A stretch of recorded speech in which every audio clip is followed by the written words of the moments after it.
Hello, everyone, and welcome to this latest edition of Book Time with Elvis with me, Mark. And today I've got a tag for you. I was very kindly tagged in the Miss Marple book tag by Hannah from Hannah's Books, and it's a series of 12 prompts inspired by books featuring Miss Marple. The tag itself isn't actually about Agatha Christie or Miss Marple, it's just using books of hers to prompt you to talk about other books.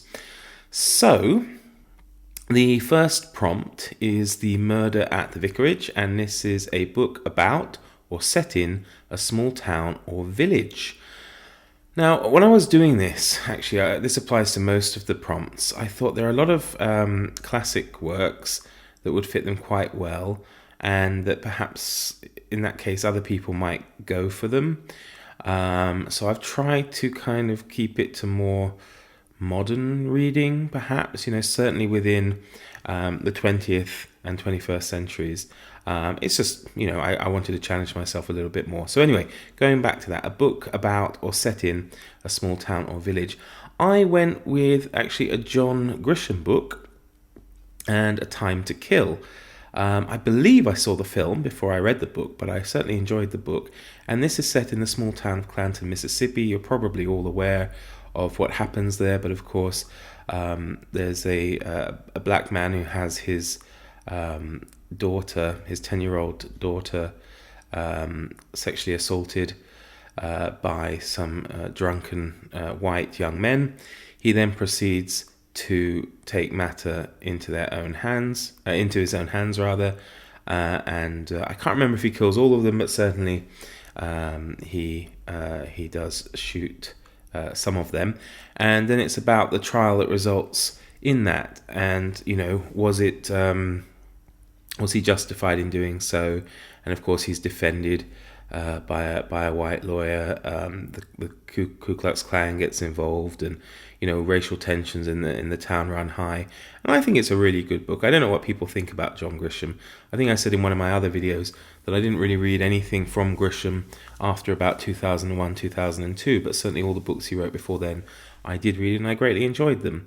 So yes, my book set in a small town or village is A Time to Kill by John Grisham, and the small town and racial tensions there at Clanton, Mississippi.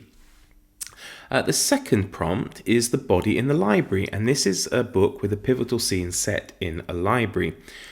Now, I've gone for the John le Carré book, The Spy Who Came In From the Cold. Now, I don't know if you've read it, but the main protagonist and I suppose his love interest, their relationship is quite crucial to the book, and the fact that they met while Alec Leamas, the main character, is working in a library.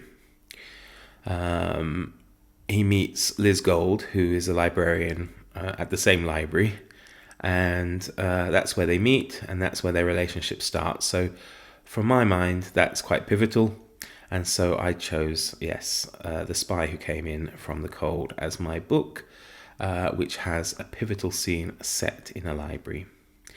Number 3, The Moving Finger, a book in which the protagonist is trolled, harassed, subject to a rumour campaign, or falsely accused. And for this, I've gone for a book I've mentioned before, which is An Officer and a Spy, and this is a book by Robert Harris. And this is kind of a historical fiction that looks at the real events surrounding the Dreyfus affair in France at the end of the 19th century, where, I can't remember, Alfred Dreyfus, I think, is a Jewish officer in the French army, and he is falsely accused of being a German spy. There's a whole conspiracy set around this, framing him. Basically, he ends up being sent to a prison colony in the French Caribbean, and it's all about one officer's task, really, or quest, I suppose, to clear his name and to see justice done. And it's an excellent book about a really interesting event in history. So yes, An Officer and a Spy by Robert Harris is my answer to the third prompt. Number 4, A Murder is Announced, a book in which there is a sympathetic depiction of a Marxist or equivalent. Now, this might be cheating, but actually I'm going back to a book I discussed earlier, which was The Spy Who Came In From the Cold, and going also with the character Liz Gold, because if you've read the book, she is a communist. She's a member of the British Communist Party, and I would say certainly the book is quite sympathetic in its depiction of her, and certainly the way she, basically gets tricked into travelling to East Germany. She's made to believe that the trip is somehow an inter-communist party exchange trip. But I won't say any more because, I don't want to spoil it. And it is a great book if you haven't read it. Number 5, They Do It With Mirrors, a book in which performance plays a major role. And for this, I've gone for a book that's actually in a series. And a series I really, really enjoy. It's the third book, I believe, in the Athenian Mystery series by Gary Corby. And the book's name is Death Ex Machina. And this series is really fantastic. It follows a fictional character called Nicholas, who in the first book he gets commissioned by Pericles to solve a murder. And then in the subsequent books he also pursues murders and murderers. And he does so with the aid of his girlfriend, later wife, Diotima. And in this particular book, it's set all around the Greek, classical Greek theatre. And basically, the whole thing is set in a theatre. There's a death. Someone's found hanging from one of these cranes that they developed to hoist actors up.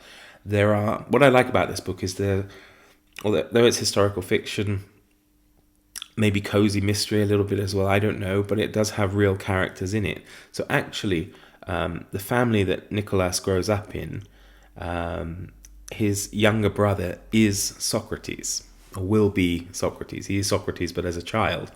Nicholas is older.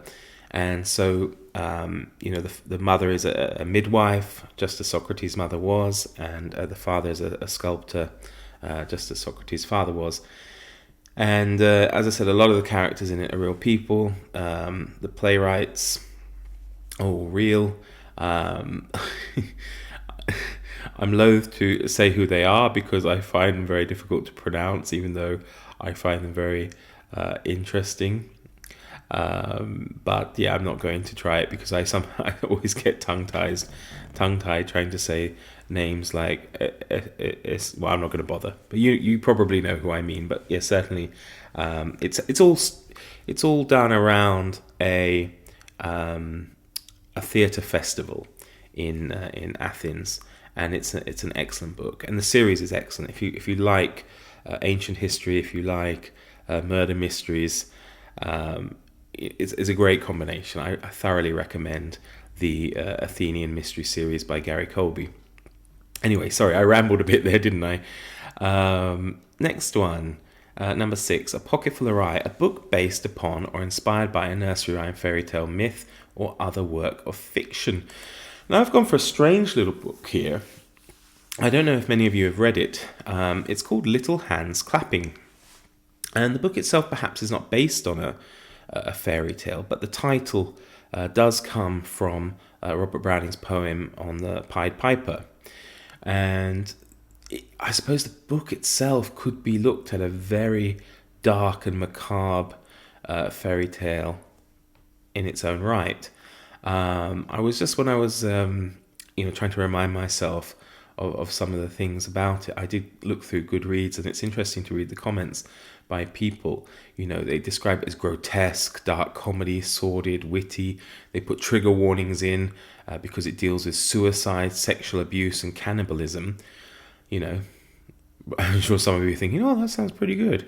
It is definitely a dark comedy. It's very, very strange story, really.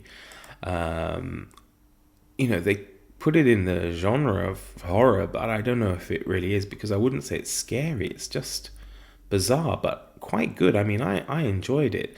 It all centers around this strange museum in a small German town, and the museum itself is actually dedicated to suicide. And in the museum, there's a very grim curator who eats spiders, and basically the museum is as I say, centers around suicide, and oddly, people go to the museum to commit suicide.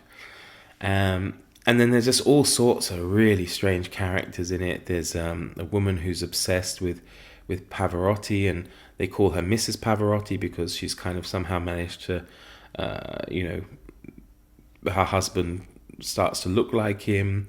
There's a cleaning woman in it who believes she's predestined to go to hell. And then there's a kind of strange love story as well. It's very, very interesting. I mean, I would say it's worth definitely giving it a go. And that's Little Hands Clapping by Dan Rhodes. And that was my answer for a book based upon or inspired by a nursery rhyme, fairy tale, etc. Number 7, 450 From Paddington, a book in which more than two suitors pursue the main protagonist. Now, I was tempted to go down a Jane Austen route here, but I decided to try and stick to something I've read recently. And although I think it's in the spirit of the prompt, but it isn't exactly as it's put. And I went with The Glass Room by Simon Mauer. I don't know if any of you have read it, but it's a fantastic book. Historical fiction. It's based on the story of the Tugendhat Villa, which is in Brno in the Czech Republic. And if you've never been, I mean, most people have heard of Prague, and that's where most people tend to go, but Brno is the second city of this country, and it's a fantastic city. I really like it. And just kind of outside the city on the hills there's this Art Deco villa that was built, and it's a World Heritage Site, I think, because it's a real monument of modern but beautiful architecture. And the book follows instead of the Tugendhat family, which I think is the family who built the original villa, it follows a fictional family called the Landauer Villa, and the Landauer family, and instead of Tugendhat, it's called the Landauer House. And it's really interesting because they were a Jewish couple, built this amazing house, and of course they did so just before the Second World War, so you can imagine what's going to happen there.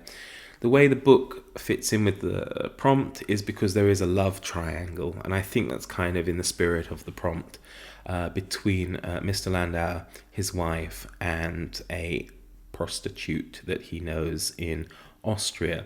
And what's nice is because the prompt is called the 450 from Paddington, which refers to trains, and the kind of climax of this situation takes place also on a train in the book. And if you haven't read it and you want something a bit different, check out The Glass Room by Simon Mauer.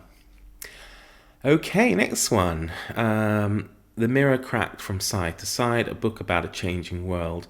For this one, I went with a work of non-fiction. I think I've got 2 in this list. And I went for the book Indian Summer by Alex von Tunzelmann. And she's a very interesting British historian.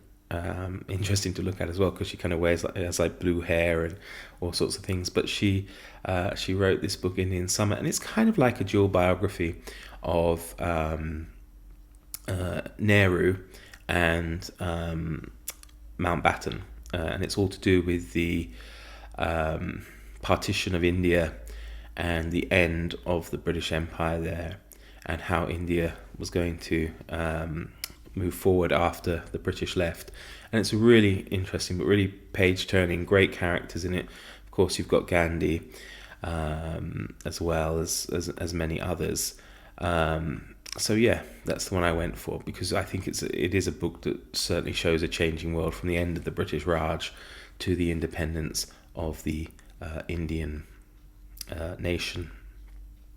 Okay, the next one, number 9, a Caribbean mystery, a book about or set in the Caribbean. I could have gone with the autobiography I read recently for Women's History Month about Mary Seacole, who of course was born and raised in Jamaica. I didn't. Instead, I went for a fun book called Pirates by George MacDonald Fraser, who wrote the Flashman books, if you've read them. Pirates is a strange book. It's written as a film, kind of. I mean, it reads like a film, and he makes references to it. And certainly, although there's a large part of it takes place in Madagascar and Southern Africa, they whip over to the Caribbean and visit all sorts of piratical places along the Spanish Main and the Caribbean. So I think that fit in quite well, and it's a very fun book. And if you like the Flashman books and haven't read this, I think you might find this good too. Okay, number 10, At Bertram's Hotel, a book about. You see, I've got the camera in the way here of the prompt list, so bear with me a second. A book about Artifice. Again, I've gone for a non-fiction book, and I went for Giles Milton, who I've already said one of my favourite writers. Giles Milton's book, Churchill's Ministry of Ungentlemanly Warfare.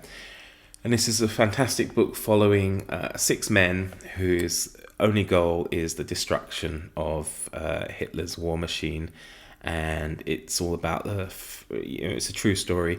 The founding of a top secret organization, the special operations executive, and all these kind of things, and the guerrilla campaigns they launched, the amazing weapons, the James Bond style weapons, like the dirty bombs, the sticky bombs, and all sorts of things. But it's all about subterfuge, all about artifice. I think you can't almost get more artifice than this kind of organization. So yeah, for this answer I went with Churchill's Ministry of Ungentlemanly Warfare, The Mavericks Who Plotted Hitler's Defeat by Giles Milton. Okay, number 11, Nemesis, a book featuring a quest. I went for a book I read last year and I really enjoyed it. I didn't realise maybe at the time that it's really a children's book, but I really liked it. It was called See You in the Cosmos, and it was a book. It's a book by Jack Cheng, and this is about a little boy who's obsessed with space, and he decides to leave his home one day because he has problems at home with his mum, and he wants to emulate Carl Sagan's gold record that they shot into space in the 70s. And he wants to launch his iPod into space. And so he sets off on his own. Well, not actually on his own. He sets off with Carl Sagan, but not Carl Sagan, the astronomer. He sets off with Carl Sagan, his dog, because his dog's also named that.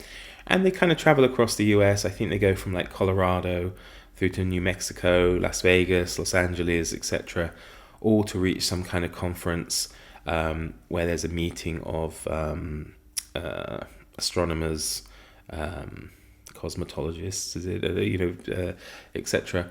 And it's a lovely story. It's kind of a road trip adventure with this small boy and his dog, and it's done in a series of recordings because he's recording into his iPod his feelings about things, and it's really good. See You in the Cosmos by Jack Cheng. And the last one is Sleeping Murder, a book in which the past haunts the present. I had a problem with this because I read a lot of these type of books, but I went with another book that I've touched on briefly in other videos, which is the book Belonging by Umi Sinha. And this is a really beautiful book, although it's terribly, terribly sad and moving. I mean, the book begins with a little girl who's, when she's 12, her father has a surprise birthday party, and immediately after the surprise, he opens his present, he kills himself, and she witnesses that. And this all takes place in India. And then she is removed from India and sent to live with a great aunt in England. And then that becomes that's the present. Yeah, it follows her when she's a bit older, and this is the present of the book. And then the book is constantly moving back and forth between her father's youth and her grandmother's youth, and it's all told in like a series of either letters or stories. But it's really nice, really nice. But as I say, there's some little bit dark bits in it, of course. But it's a very beautifully written book, as this woman comes to terms with her family history and that kind of thing. So, right, there we go. That's the, sorry for rambling a bit there. That's the Miss Marple book tag. Thanks once again to Hannah for tagging me. I don't know who's done it or not. I've gone with two I think may not have done it. So I will tag Michael K. Vaughan over there at the stately Vaughan Manor, though I believe he might be in the rustic Vaughan Lodge at the moment for the Easter holidays, so he might not see that. And I'll also tag Misa again at Books and Sushi. So hopefully she will have a chance to see this. But of course, neither of you have to be pressured. And by all means, anyone else who happens to be watching this hasn't done it and thinks it's an interesting tag, go for it. I mean, these things are great, aren't they? I mean, I think they should just be completely free for all. Super. So thanks again. Have a fantastic Thursday. And I'll see you all soon. Stay safe and healthy.